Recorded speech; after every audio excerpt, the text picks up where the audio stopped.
Let's move on to a movie now that's one of the most brilliant, weird, and unusual American documentary films I've seen in a long time.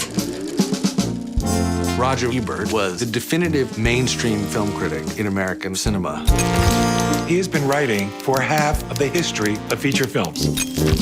Roger was a mature writer early on. He's written over a dozen books. He wrote a novel. He won a Pulitzer Prize. How on earth did Roger Ebert write Beyond the Valley of the Dolls? Boobs. Beyond the Valley. You know, this is a title. Roger was a good addition, but he also could take it. He is a nice guy, but he's not that nice. It's Thriller Week on Siskel and Ebert in the movies, and we've got 3 new ones. Sound a little excited, Gene. Sound less excited, Roger.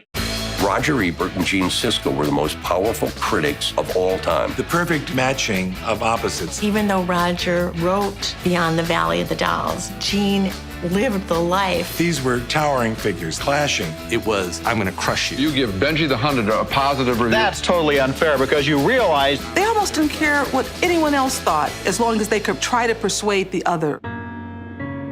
This morning I confess that I am a sick person. 3 years ago, I felt a lump under my chin, and it turned out to be cancer.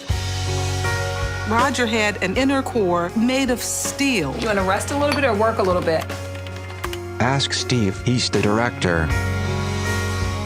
He is a soldier of cinema who cannot even speak anymore, and he plows on, and that touches my heart very deeply. As a film critic, he was somebody who gave life to new voices, gave life to new visions that reflected all the diversity of this nation. He made it possible for a bigger audience, a wider audience, to appreciate cinema as an art form because he really loved films. For me, the movies are like a machine that generates empathy. It lets you understand hopes, aspirations, dreams, and fears. It helps us to identify with the people who are sharing this journey with us.